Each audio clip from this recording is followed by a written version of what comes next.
Hello, hello. It's another episode of the Quotes Yes podcast. I am your host, Jeff Taylor. And today I will be talking to the musician, Rolfe Neigenfind. And right on cue, I swear, every time I start talking into this mic, hi Taka, my cat decides to be vocal and get all in my face. You'll hear her at the beginning of the interview too, being insane. She was a feral cat. I found her when she was 2 months old. You'd think she'd adapt by now, but apparently they learn most of their social skills in their first 2 months, so she's still weird with people. She attacked Rolfe, or attacked the chair he was sitting on. Anyway, this episode brought to you by eventually resolved technical difficulties. I was trying to get it out in time for Rolfe's Indiegogo campaign.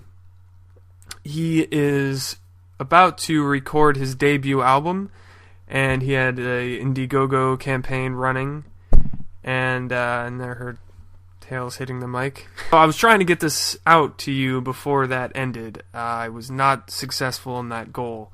However, if you would like to donate to him, he didn't meet his goal.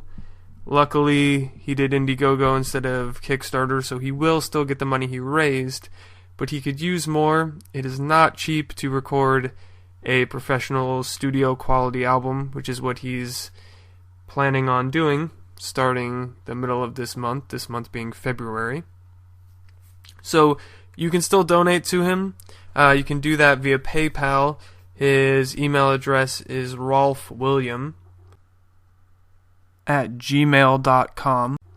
You can find him on his website, rolfeneigenfind.com. Find out all about him there. After he's done recording his album, he will be setting off on the road, so there's a chance he will come through your town or a town near you. So go check him out if he's coming to where you're at. And you can buy his album when that's released. Also, we now have a official Quotes Yes YouTube channel. You can find that at youtube.com/C as in channel /Quotes Yes Official. So that's youtube.com/C/Quotes Yes Official. And you can donate there now as well if you're feeling generous. Just go to the YouTube channel and look for the support button. It's a blue button. It says support. And then underneath that says support this channel for making great content. And if you click on that, you can give however much you like. I think you have to give at least $1. But yeah, you can give however much you like, and any amount helps.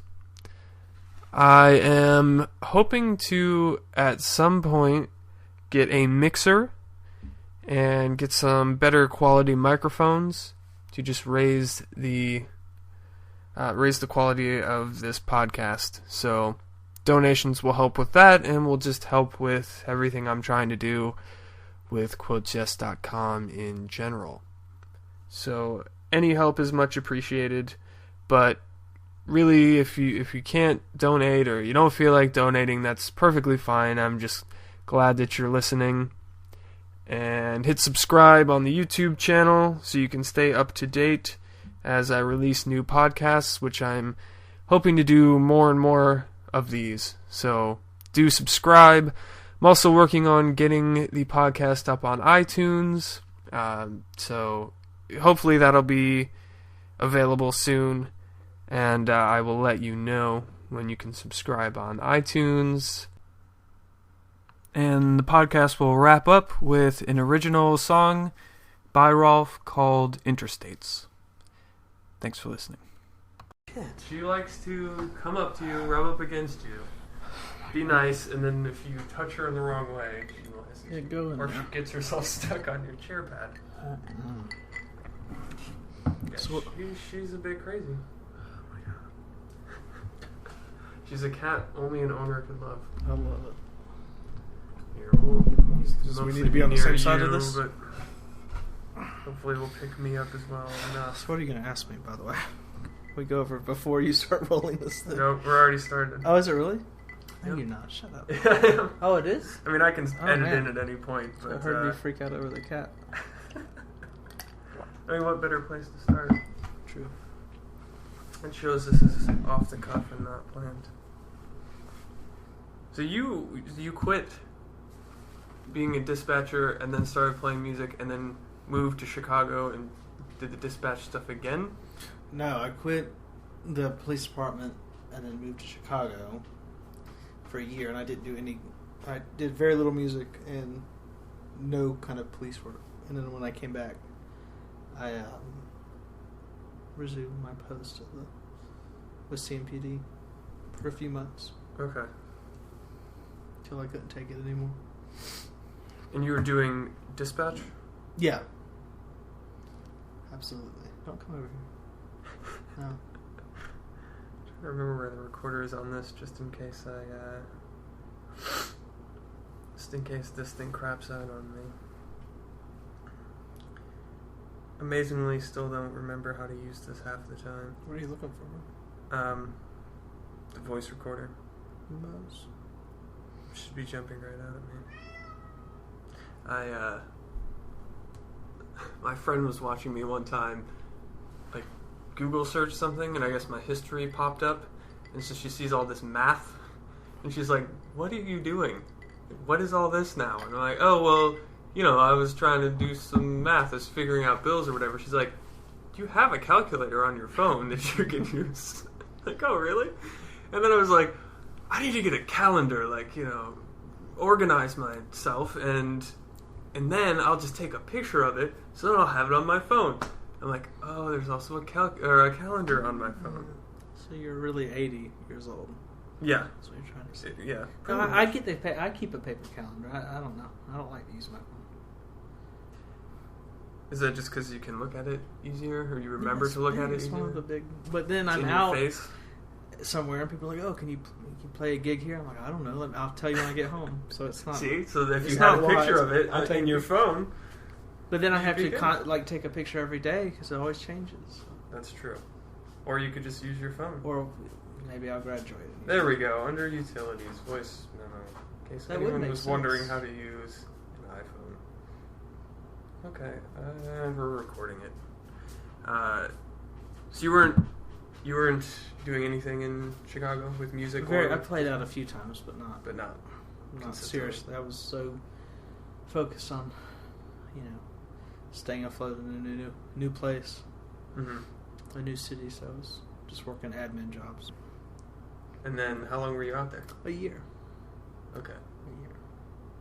Yeah. Then when you came back, you picked up.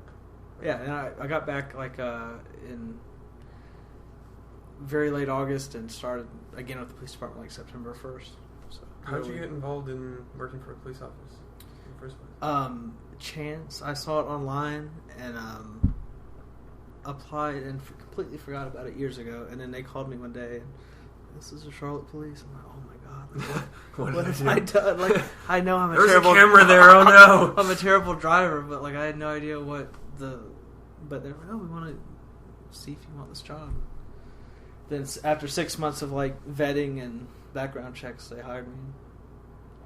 Years passed. So you're not from a police No, family? I have no.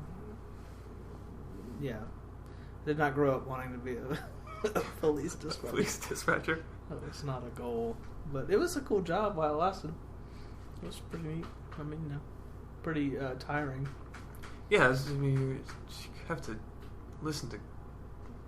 Anything that's coming in has got to be kind of harrowing at times, right? Anything from people ordering a pizza to people ordering a pizza. Yeah, all that happened. Or serious stuff, but Right.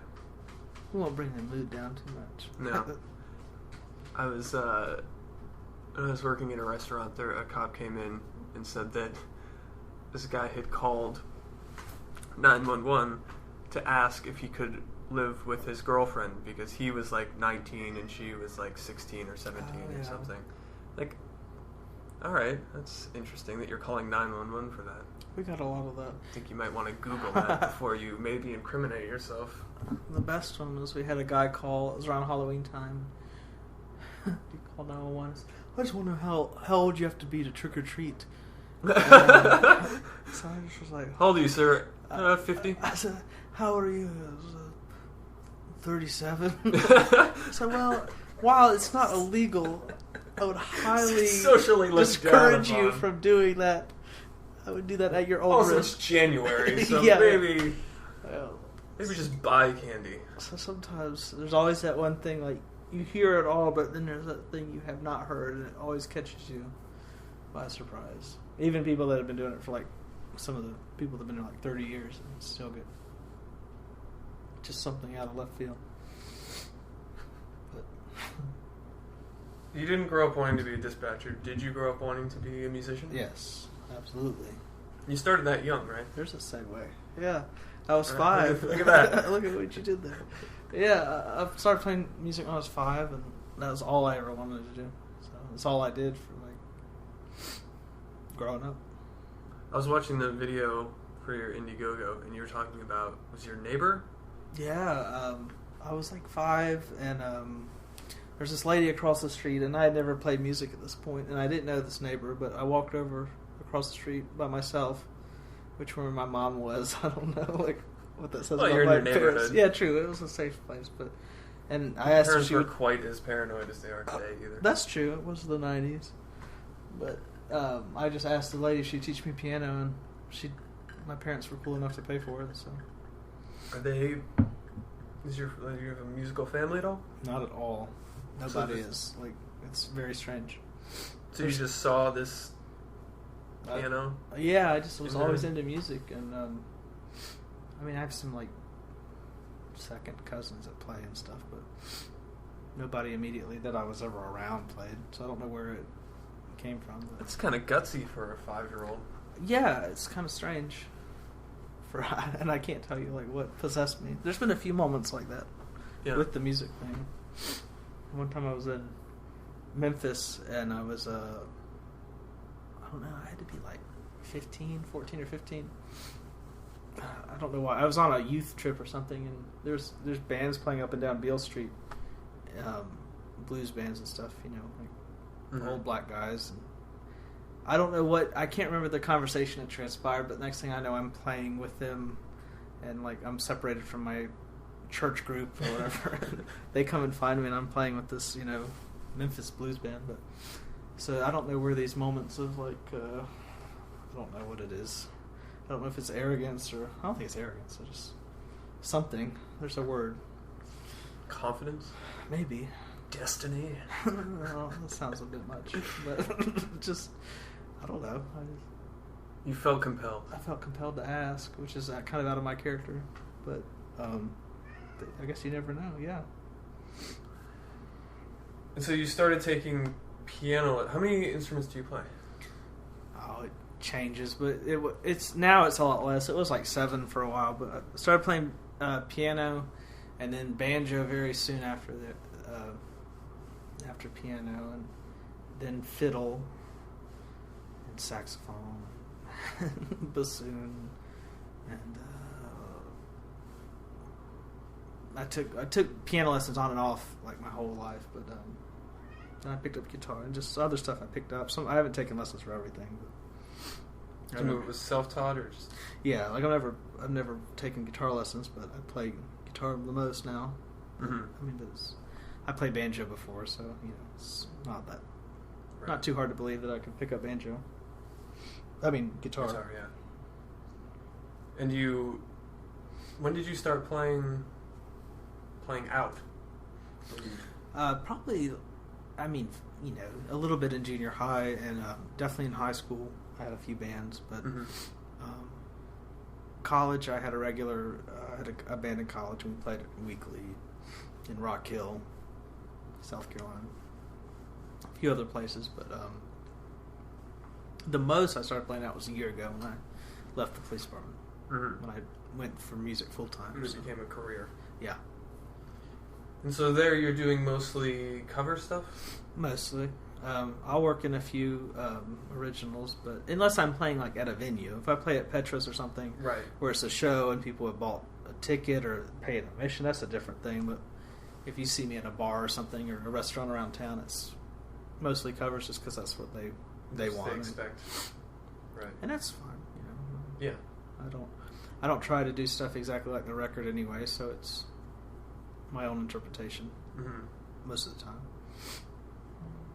just to keep it interesting. But, How long have you been writing music? probably since high school. Okay. I don't think I really wrote anything seriously in junior high, but yeah, actually I think one of the songs on this new album is one that I had started when I was in high school, so that's kind of cool. Oh yeah. It's been refined and rewritten dozens of times now, but Do you normally write on guitar or piano or both? Yeah. Yeah, sometimes it's just words before I even have an instrument in mind. But So I'd imagine you probably have been wanting to do an album for a while, right? yeah, absolutely. It's expensive and it's time consuming, and it's both of the things. I haven't had much time or money a couple years, so Yeah. that's where that fundraiser came in handy. But Right. I don't really think that was a thing. 5 years ago?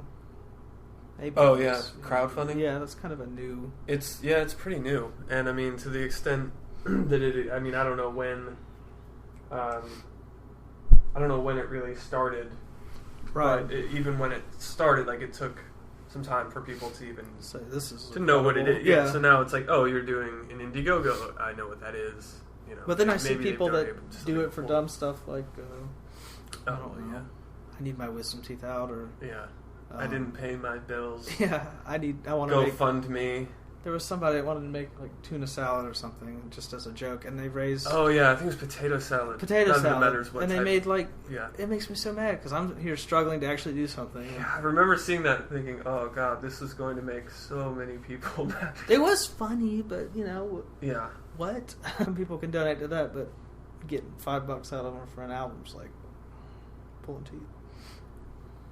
I don't know. I guess because it just went so viral Yeah. as a joke that then people like being involved in a thing, Yeah. Like, oh, I'll give $1. I think that's probably the other thing. Like, if you reach that many people, because everyone's writing about it, True. so, probably millions of people became aware of it. Yeah. So then, if only, 5 to 10% of those millions give $1, quickly that adds up. But versus you're trying to make an album, or you're trying to self-publish a book, or whatever it is you're trying to do, and you've got your, 600 Facebook friends and whatever, and maybe some of them share it. And how'd you know how many Facebook? you have 603, now 4 Facebook friends. And then, some of them will share it and whatever. But you're not reaching, obviously, as many people. Yeah. So then, yeah. But, yeah, it is frustrating to see stuff like that and then look at, like, all of the... I actually think there's a blog that somebody started that's slightly depressing of, like, all of the Kickstarter things that have not been funded. It's like, look at a lot of this was, probably going to be really cool. Yeah. And hopefully they still did it, most of them, in some way or another. But they didn't get funded, and yet we have however much money went to a potato salad. Yeah. But it's absolutely a good tool. It's neat, and Yeah. I'll probably run. I didn't quite. I've got like 2 or 3 days left, and I'm about $5,000 short. Yeah. So it's, instead of being a 10-song album, it'll be absolutely. But it'll probably be like a EP, a 5-song, which is still great. Like I'm not disappointed. I'm happy because it's new music. It's studio quality. Yeah. I got great people playing on it and producing it. So all that's still the same. It's just going to be a little, a few less songs, but. And then if at some point I need to run like another one just to, for something like, I still got to get CDs printed and duplicated. And if I have to do one for like $1,000 or, something like $1,500, I'll run another one. But, and then maybe at some point if I do feel like I can get the money for a full-length album, I'll run another one, But, And at least I'll have this EP to, people can see what I do. 'Cause right. that's been a problem so far. I can make a little YouTube video or something, and I have one single on iTunes, so it's it's not an accurate picture. Right. Right. Well, that's what I was going to say. Now you have something that then you can send out, and it can be part of like an electronic press kit. And yeah. I'm assuming you're gonna. That was the whole. Or I'm just going to ask. I guess are you planning on touring? Yeah, that's what I wanted to do because even with an EP, I can go out somewhere. I can, even if it's just to like, I don't know, I could go to Atlanta and back and play on the way back, and I have a product I can promote and give out and sell and all that. Because right now it's like I don't really have that, so especially if you're starting out, like having things to sell, obviously I would imagine is key. Yeah, I can't imagine people make a ton off of whatever percentage they're getting at the door. Yeah, of that's living money. That's not right, and hardly that sometimes. Right. So and it'll also break the cycle of having to play covers all the time too. I can go play like the Evening Muse or something, or a venue. So it legitimizes it. Yeah, a little bit in a way that. Well, I don't know about that. Not that people weren't legitimate before, but I mean, a lot of this stuff seems to come down to perception. Yeah, sometimes. There's definitely people kind of. There's an attitude towards people that just play covers all the time, but. Well, I didn't even just mean that, but like having a thing to show and absolutely. sell. Yeah, I'm with you. We talked once a while back about getting rid of drama and ahead of sort of trying to do a big project, especially like a big creative project. That was interesting because I think that a lot of times there's like that myth of the creative type or the artist type needing drama and chaos to like really create, whereas sometimes that can be the impetus to a good song or a good work, but actually creating and doing it and being consistent and showing up, if anything, you don't want, you can't have. Well, there's only so much space in your head, I mean, you can. How can I? This is album thing's been all consuming. Like raising the money, doing all there's a lot of behind the scenes stuff that people don't think about, and all that stuff takes up your energy and time, and then actually going into the studio, and that's very exciting, but it's a lot of work. There's only so much space in your head, and so and especially if there's something negative going on, like it affects you. You know what I mean? But yeah, the tortured artist thing, like. I don't know if I feel like it's almost become a thing that some people like try to live up to. I don't know what it was born out of, but yeah, I guess just history. So, like the great artists of the time. Some of them have been. Yeah, I think it's people a lot of times confusing the coincidence of it, or maybe not coincidence, but like it's more corollary than causal, I guess, if that's the right way to say it. Where like I don't know. I remember reading something not too long ago about how, and I didn't fact check this, so maybe it's not even right, but that the part of your brain, and I'm getting way out of my depth, but the part of your brain that is most active when you're being creative is the same part of your brain that controls mood. Yeah. So people often who are very creative are also often moody and have, mood disorders. So then sort of if you see, look at all these creative people who were moody and had all these issues, and had, the tortured artist thing, I think then a lot of people get that confused for, they made great art because of their torturous lives. Whereas really probably they made good work in spite of their torturous lives. And of course, like who doesn't, when something traumatic or sad or, a hard time happens in your life, of course you're going to reflect on it and think about it, and whether or not you produce art out of it, you're going to, it does get the wheels turning. But the same thing was if something positive happens, it's the same. You know, there's just as many songs about happy things as. True. So you know, but I don't know what that. And I hate the word artist too. I don't like to be. Do you like to be called an artist? I think that's a ridiculous thing. Not. Yeah. I'm not telling. I'm just saying it generally. No, I know what you mean. This is strange. It seems very. It seems like a word you shouldn't self-apply at the very least. Right. If somebody else follows you, but yeah. Oh, I'm an artist. I hear that all the time. I feel like if you're a professional artist making your living doing it, and like maybe if you're like a I don't want to, but for some reason I feel like if you're a realist painter or a sculptor or something, that's different. Then it's like, oh yeah, you're an artist, because like what else do you call yourself in a way? Right, Although you could call yourself a painter or but a singer-songwriter, and I don't know. It is still, I mean, I think it's still, I consider music to be art. So I don't know what my problem is with the term, but yeah, no, I know what you mean though. It feels weird. It's not I'm an artist. You feel like you should be wearing a beret or something, smoking a cigarette out of a long cigarette holder or something. I just hear so many people throw around that term, and they end up talking more about being an artist than actually doing anything. I'm like, well, that's fine, but I should probably stop talking so I don't piss off anybody. But it's fine if whatever people want to call themselves, but I don't think that's not something I would voluntarily own up to, I guess, being an artist. Own up to? Or whatever. Or claim. I may be one, but I won't admit it. I wouldn't claim that title. Yeah. There are softer titles like singer-songwriter and musician, I guess.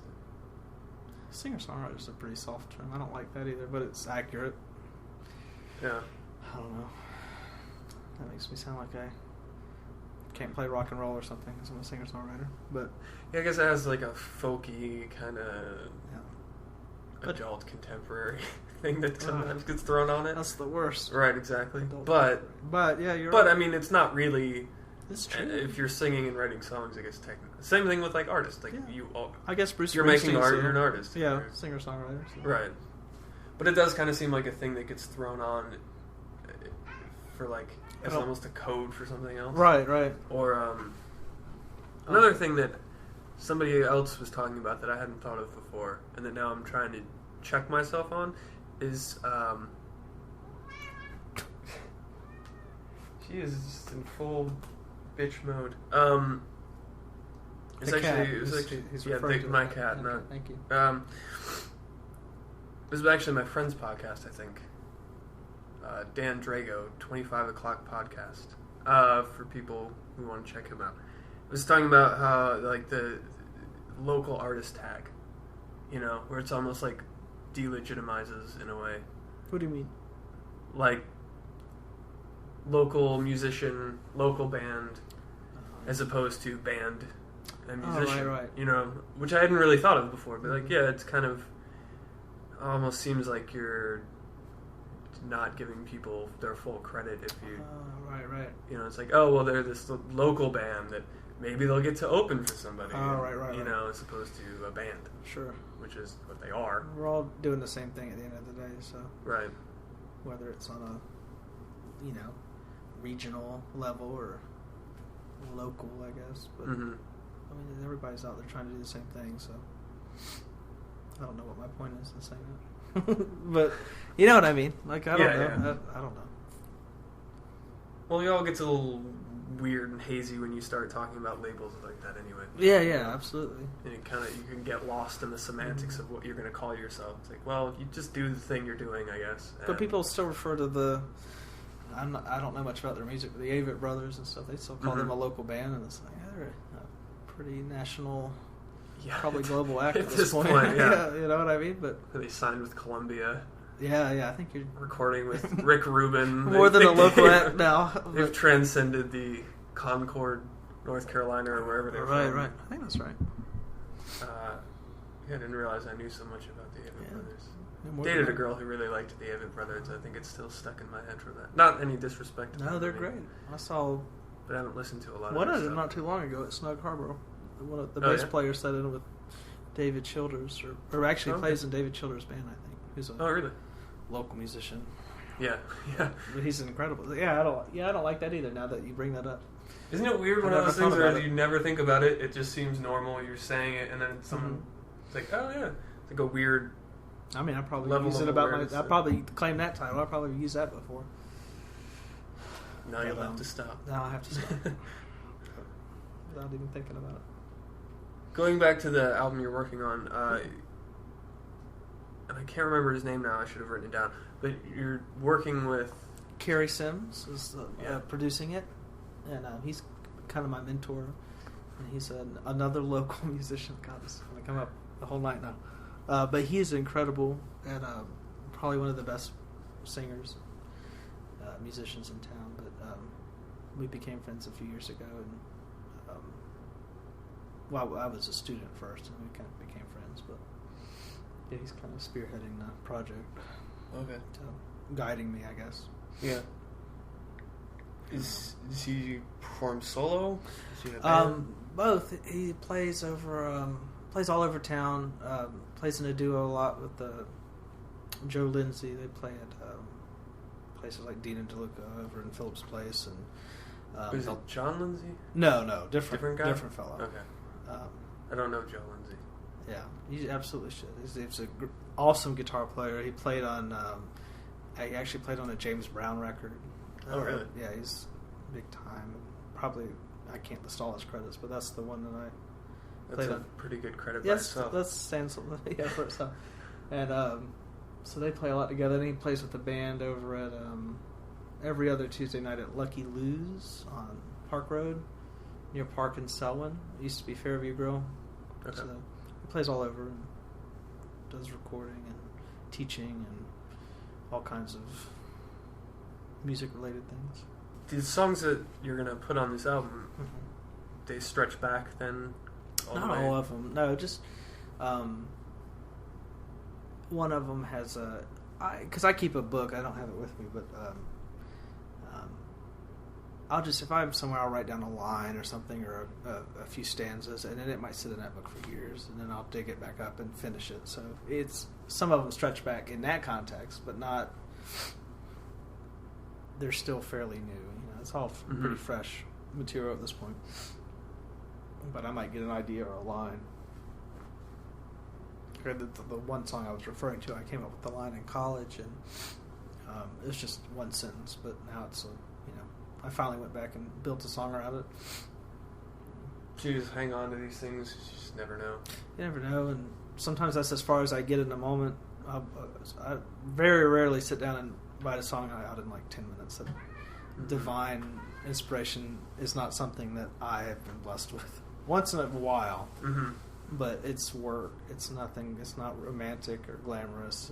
That's the thing. It's persistence. And yeah, I think that's usually how it is, though, for most people, isn't it? Yeah, but you hear some people talk about, I was, I woke from a dream, and I like that's great if that's true. That's yeah. If it's, I guess that's the thing you don't know. Fantastic, but I heard Elvis Costello was talking about songwriting. He said he has something along the lines of he has much in common with being a songwriter as being a welder, and it's something he's really had to. And he's an awesome songwriter, pretty prolific, obviously, but it's just going to work every day and hammering it out and refining, and probably but a lot of good writers, not just songwriters, but they talk about writing every day and just for a set amount of time. And some days it's all crap, but sometimes you get something you can work with.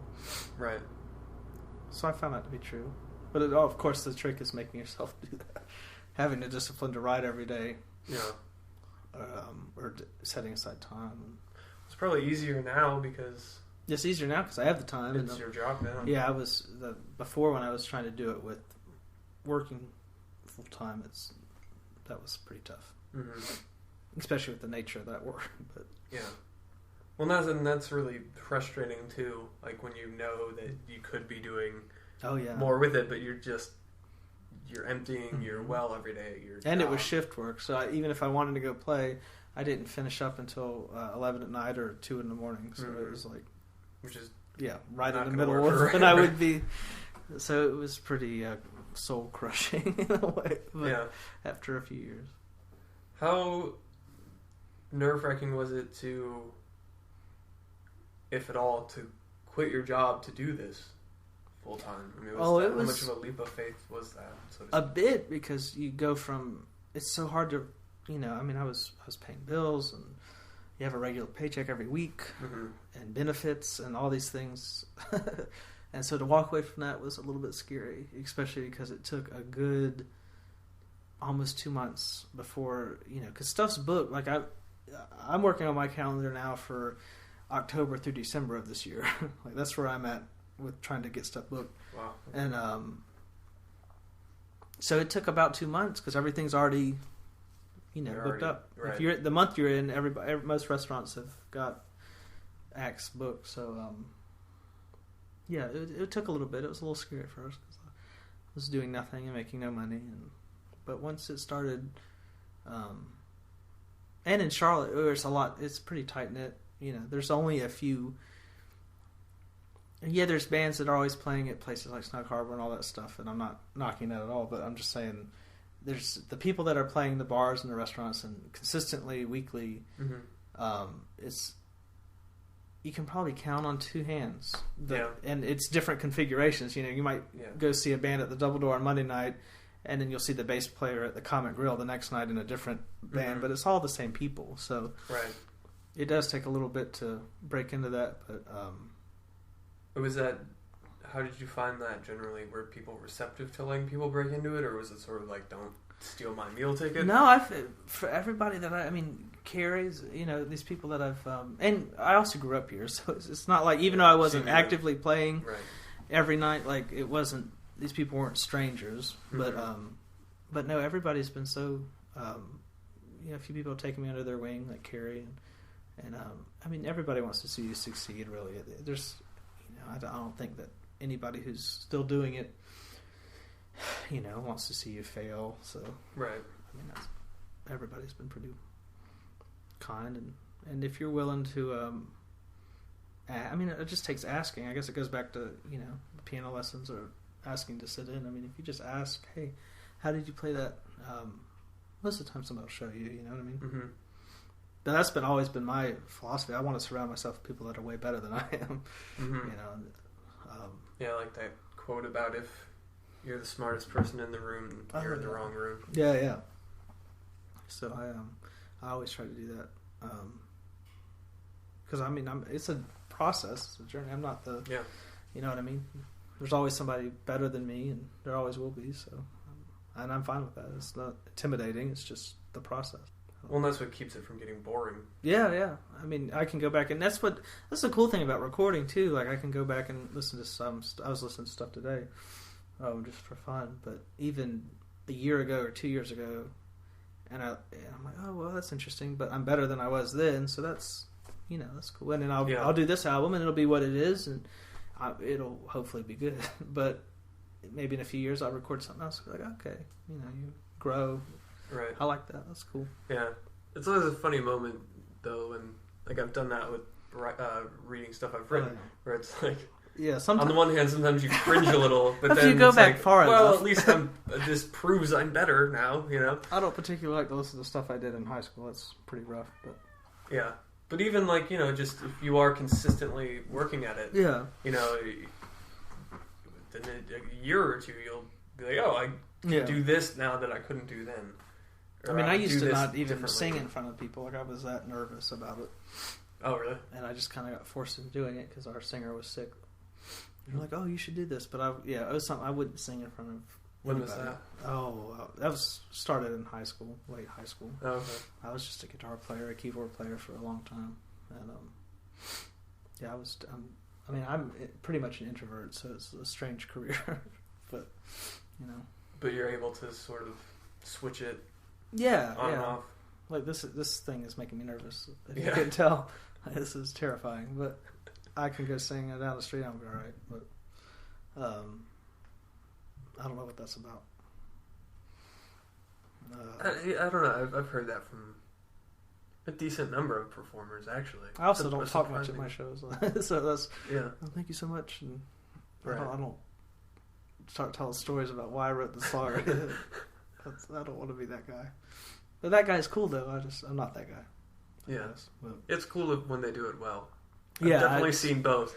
I kind of, if I start talking, I kind of start like just vomiting anecdotes, and I tend to go very inappropriate and start telling just bad jokes and so offensive jokes. So I just try to keep it. Next song is this, and go into it, if I say anything at all. Yeah, maybe that's something that'll change. Hopefully. I saw Bob Dylan years ago, and the only time he was talking was he was telling really bad, not inappropriate bad, but just really bad, like hokey jokes. Like that's not surprising. Yeah, like what do you call two snakes on a windshield vipers? It's just such a weird, like, this guy who I had associated with all this mythology and everything, and then it's like, oh, he's telling dad jokes up here. That's probably part of it. It's probably intentional though. It's with him. Well, yeah, I'm sure he's so insane. Sure, it's probably just to keep people guessing and can't pin him down. He's a genius, I think. Some days I think he's just insane, but he's probably just a genius. Sometimes there's crossover. Yeah, there's. You can be very talented. Lots of overlap there for sure. Still out of your mind.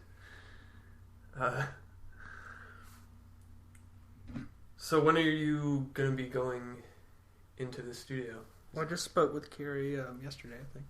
We're going to go mid-February and get started. And where are you recording? Dallas, North Carolina. There's a studio out there. It's called Traffic Sound Studios, and it's super nice. It's out in the middle of the country, so it's very peaceful, which it sounds silly, but it's quite a different effect from being in a studio in Middle Charlotte. Just sure. There's no, I don't know. It's just a much more calm feeling, and I'm sure if I get frustrated, I can just go outside and walk around the field and feel better. Yeah, it makes sense that those things would affect it just what you're doing in the studio, because you're either walking out into the middle of a city right. with people everywhere and it's hectic, or you're walking out and you can. So I like that a lot, and the guy who runs the studio is awesome.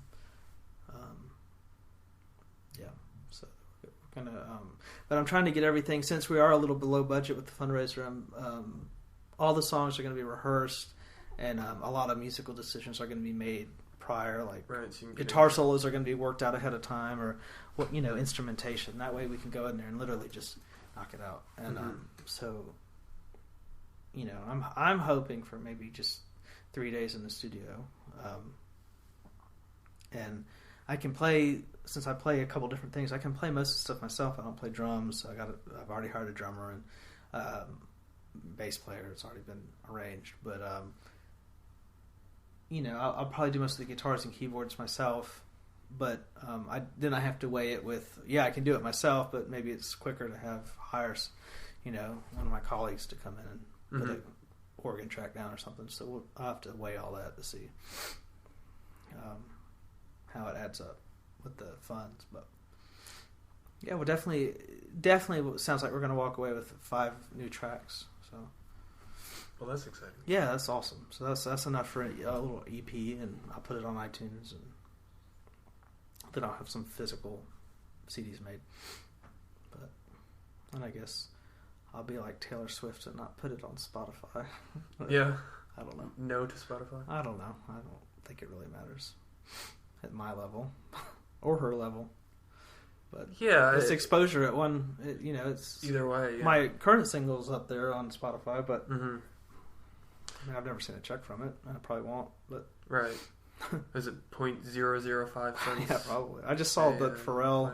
Did you see that article about that? What's that song? Happy he had. Oh yeah. He only saw like $2,000 from Spotify plays, which is insane. Yeah. Because that's everywhere. Yeah. That should have been. Well, then sometimes people will point to like Jay-Z's latest album and be like, well, he made X amount of... It's like, well, yeah, but it's the very high end. Yeah, that's... And everyone else is getting screwed. And even he, per play, is getting the same lame rate. But then at the same time, it's like, well, if everyone's just stealing it anyways... Yeah, this is quite... if it's going to be... we opened up a whole new bag here. But yeah, I don't know. The thing is, streaming's not going anywhere. Downloading's not going anywhere. So while I think it's noble, I guess, that some artists are, I mean, I thought Taylor Swift was doing us a favor by pulling her music, but from the webs, but obviously they're doing it to make more money, but it's just the new landscape, and so. Mm-hmm. Also, though, as a listener or a concert goer, you have to be prepared to pay more. You can't bitch about that and steal music. And I'm fine with that. Like, I don't mind. Yeah, it sucks. I have to pay, $400 to go see Prince, but that's just, that's how it is. Especially if I want to go listen to him on Spotify, which he probably isn't on Spotify. I don't know, but But you know what I'm saying. You're listening to other people on Spotify. Other people, sure. Like no, I feel the same way. I went to see Sam Smith in Nashville a few weeks ago, and he's a fairly new act, and he was charging, between $25 and $60, and now was over $100 tickets, so that's fine.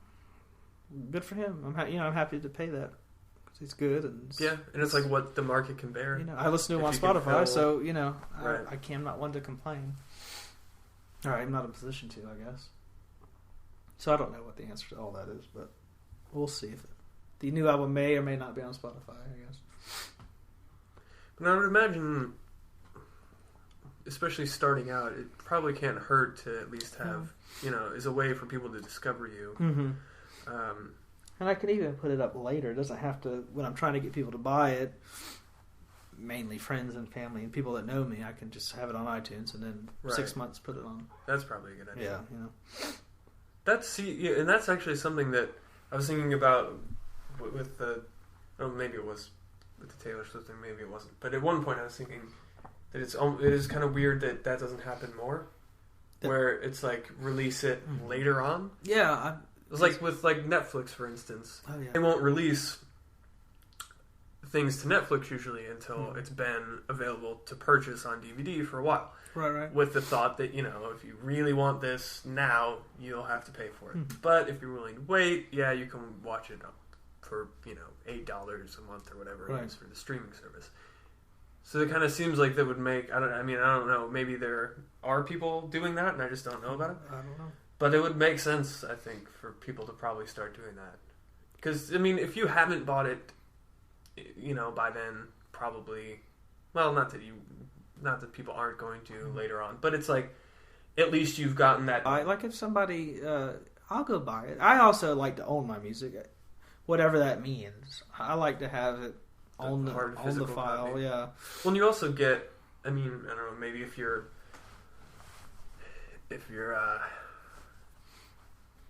torrenting it or something, you get the same quality. I don't really know about that, but I know with Spotify, you're not getting. Oh, it's not CD quality, and even CD quality isn't CD quality, record quality, and so everything just gets pared down more and more. Sure. So really, if you want to hear it in a better format, then and even with Spotify, if you want to hear it in a better format on there, you have to pay for the service. I don't know that that's helping necessarily. No, probably not. The quality, but yeah. Oh, yeah. But just in terms of, if you really want a good version, you do still need to pay money. And that's what I do. I'll go preview an album and then go buy it. But especially if it's somebody I want to support, somebody that's not Eric Clapton or somebody that it maybe really doesn't make a difference if I buy the CD or the MP3. Right. But a lot of bands that are trying to get going, I'll go buy. I don't have any problem doing that. Yeah, it's a show of support. I feel an obligation really to do that. So yeah. Well, this is going to be released hopefully tonight. Okay, cool. So obviously there aren't many days left. But sure. People go donate. Yeah, and even if the time has expired on my on the Indiegogo campaign, you can feel free to send me money through PayPal. Yeah. Which the PayPal address is my email address, rolfewilliam@gmail.com. Or you can hand me cash when you see me on the street. There you go. Whatever you feel like, or buy one of your albums when they absolutely come available. All my information is on my website, rolfeneigenfind.com. And you gonna give you a track or something where you still yeah. So I'll give you that. I guess you can cut that. I don't know. Whatever. Yeah. All right. Well, cool. Thank you very much. Thank you, Jeff, man. Jeff, man.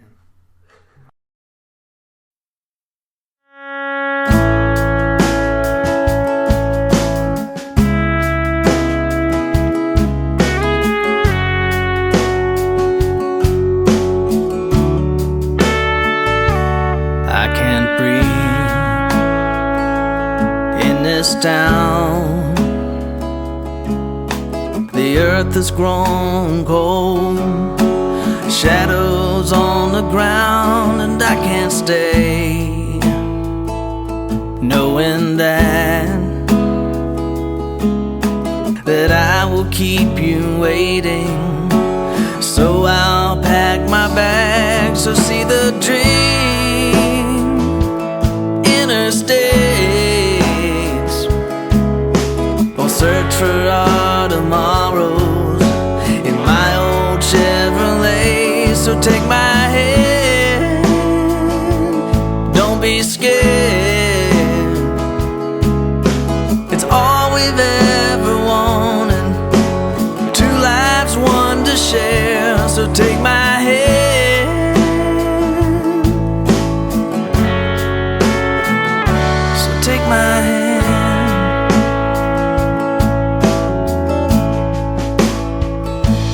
I'm not sure which road to take, which one will take us somewhere far away from yesterday. And this toll I can't pay, 'cause the price of this old life is one that I can't face. So see the dream of interstates, we'll search for our tomorrows in my old Chevrolet. So take my hand, don't be scared. It's all we've ever wanted, two lives, one to share. So take my hand, so take my hand. So look ahead, and you might find another highway sign, or this old heart of mine, and chase a dream, and you will see it leads to you and me.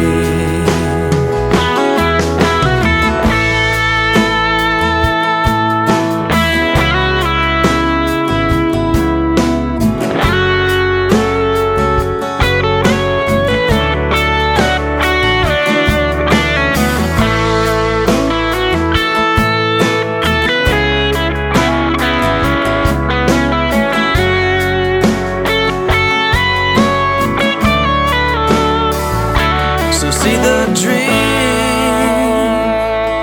interstates, we'll search for our tomorrows in my old Chevrolet. So take my hand, don't be scared.